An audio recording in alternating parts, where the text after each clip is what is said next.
Hello again. So I went back to speech therapy after not going for like a month or over a month, and yeah, it was really hard. It's probably like the most difficult speech therapy session that I went to, or that I've ever been to. And on the same day that I had the speech therapy session, I was like really sick in the morning. Like I don't know why. Probably because I'm not eating that well. Like I woke up and my was hurting a lot and it took me forever to get out of the door because I also had a job interview that afternoon. So I had to get up, get dressed, and then get downtown, and it took me forever. So I had to call the store and tell them that I had to postpone my interview for like half an hour. So that's what I did. I just called them, told them, "Oh, I'm gonna be late. Can you guys like push it back for half an hour?" And they were okay with that. So they let me do that.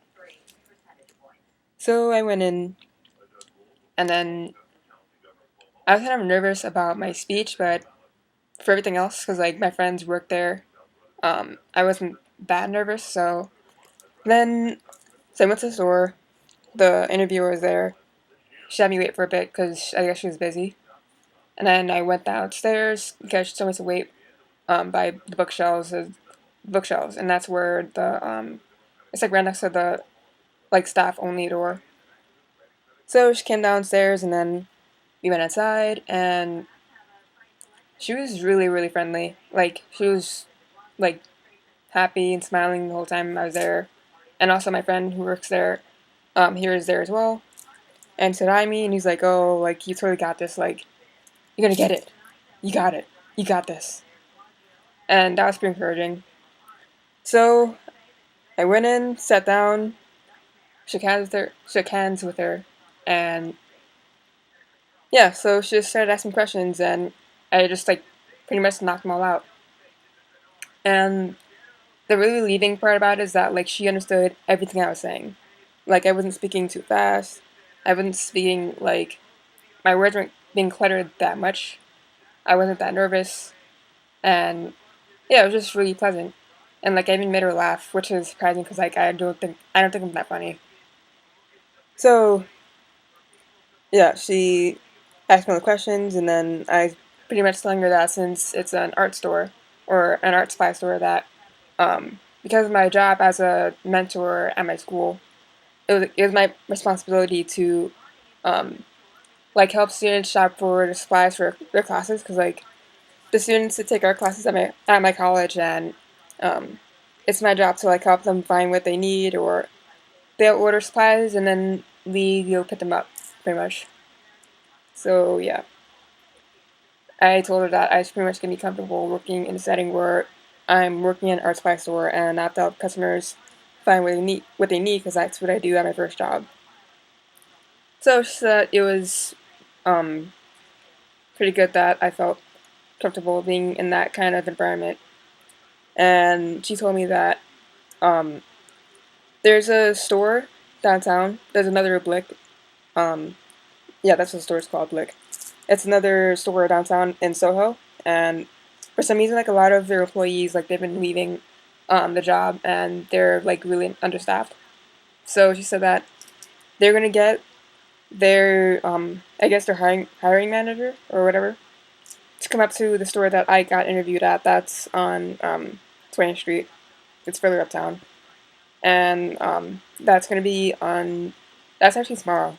So yeah, at 2 o'clock tomorrow, I'm gonna be interviewed by that person, and then hopefully I'll get a job there. But it sounds like they really need a lot of people because like a lot of their employees have left. But I mean, I think I'll get it, even though I have like no retail experience ever.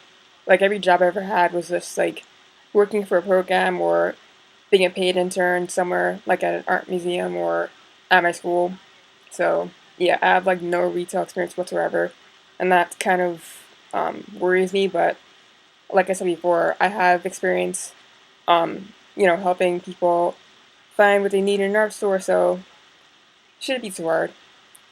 I just hope they don't put me in a cash register because I never like learned how to use one. But if I do need to learn, then pretty sure it wouldn't be too hard since I'm always like working with computer programs like Photoshop or um, like Final Cut Pro, After Effects, stuff like that.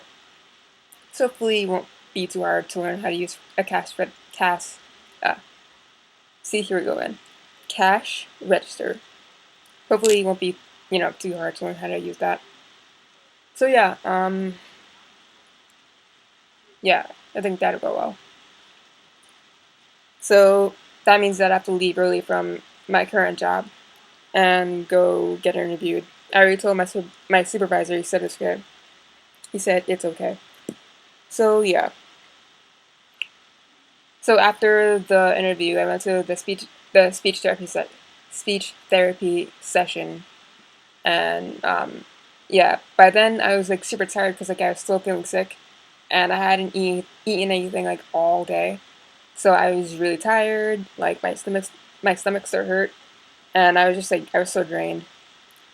So the whole time that I was speaking to the speech therapist, like she was asking me questions, asking me like how the interview went, what I've been up to, how's my job going, and like I could barely speak. Like I was like, oh, like it went well, and then I would like start speaking really fast, and then I would like trip over my words constantly, and like I started stuttering a lot, and then I couldn't like pick up from where I left off in my sentence, and yeah, I got so frustrated, like, and then she kept telling me to, like, repeat what I said.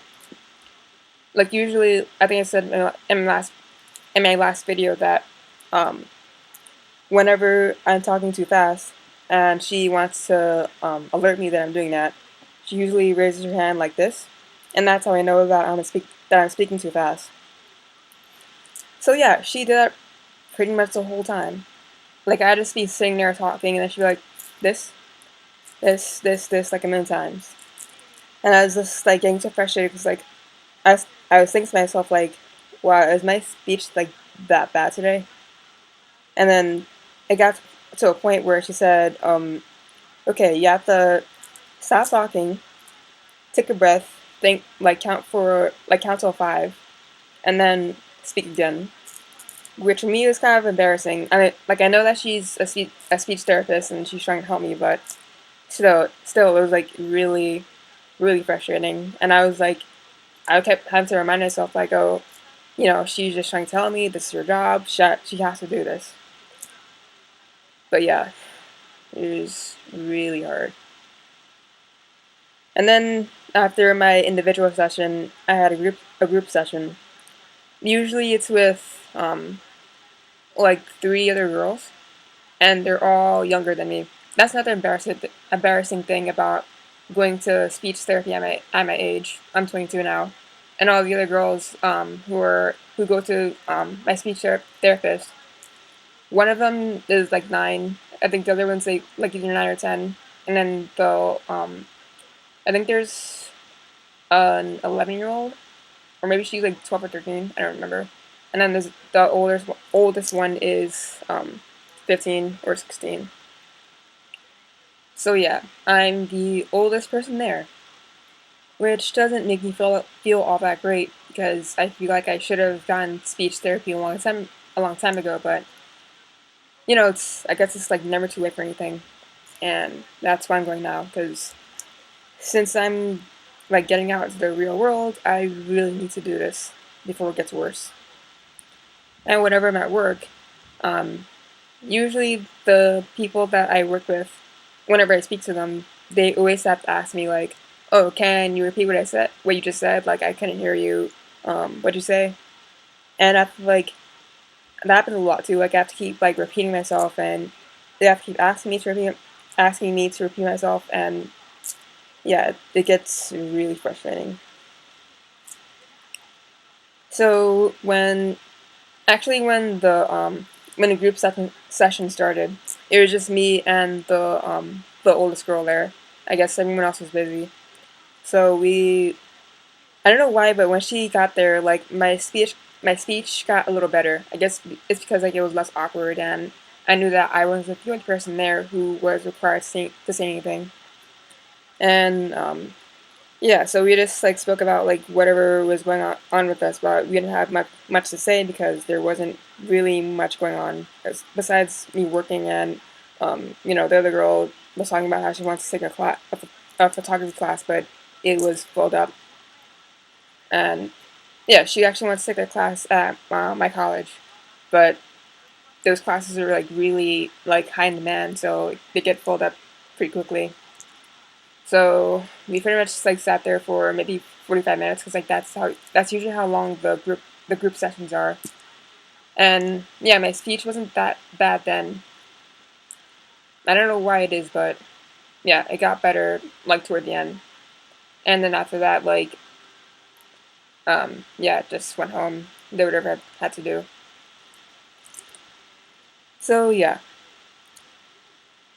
since this video is like already 11 minutes long, I'm going to stop it here and like probably make another video after this to talk about something else because I don't want this to be too long.